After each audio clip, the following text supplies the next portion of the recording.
Ronald would like me to tell you that Seamus told him that Dean was told by Pavati that Hagrid's looking for you. Is that right? Well, what?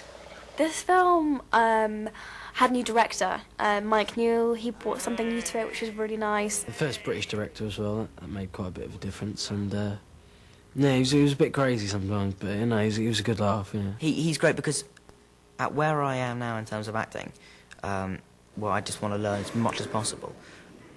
He gives very, very detailed notes, which is great because that's what I need. He's just a real actor's director. Why so tense, Potter?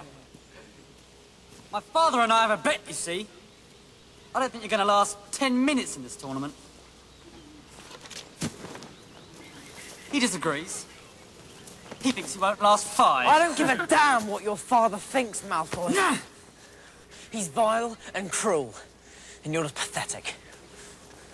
I was very confident about, well, not very much, because they're pretty daunting, because of the scale of it and because it's action and special effects and all of that. I have a lot of respect for Mike. I think I genuinely think he's brilliant. He's just this big guy and he's just looking after like his children or something when we're on set, and he gets personal with like everyone. I mean, he makes sure that you feel comfortable and relaxed while you're on set. He was a tiny bit stricter. Yeah, you had to be a bit. I mean, and the earlier films, I had this really bad habit of sort of giggling and sort of completely ruining takes, and I had to sort of concentrate a bit more this time. He treated us like adults. He wasn't going to treat us anything less, and we had a responsibility, and he worked as hard. He presented us with a real challenge, which I really liked. I'm here because Dumbledore asked me. End of story. Goodbye, the end. Any questions? But first, which of you can tell me how many unforgivable curses there are? 3, sir. And they are so named? Because they are unforgivable. The use of any one of them will earn you a one-way ticket to Azkaban, correct? If what you do is to say to them, well, listen, chaps, it's a real school. You all went to school. What were your teachers like? How would you be? And, of course, they rise to it. Absolutely, they rise to it, and they become very, very real indeed. I believe that the school itself ought to be a character. Now to Seamus, and 4, 5, and 6. Bill climbs up his arm, onto his shoulder, tickles him under the chin. Now from Seamus to Ron, and 7 and 8.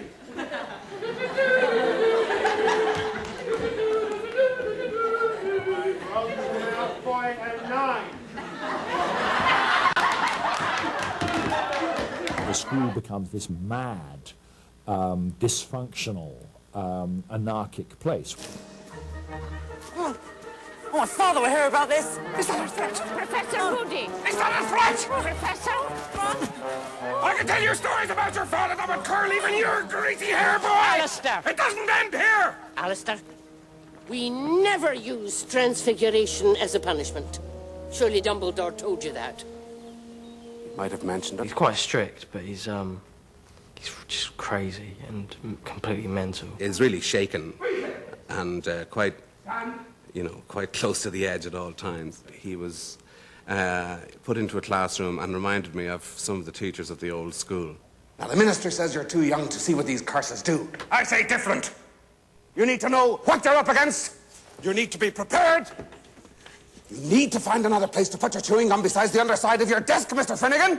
Oh, no way. The old codger can see at the back of his head.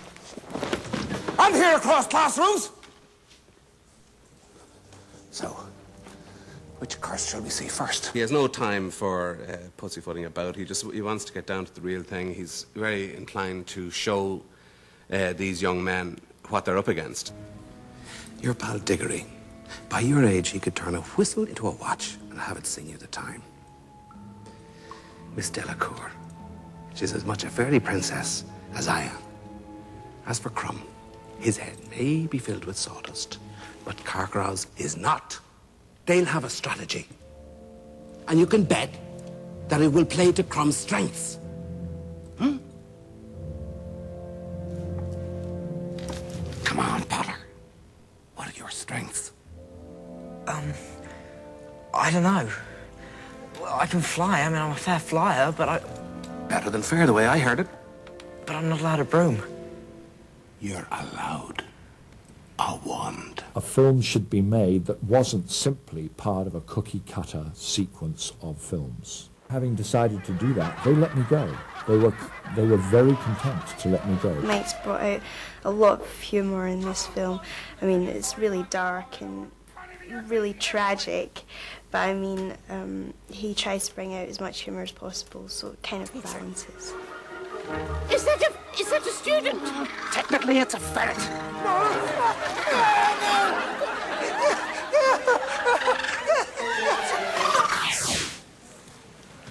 Wait, Hermione. You're a girl. Oh, well spotted. Can't we run away? Come on.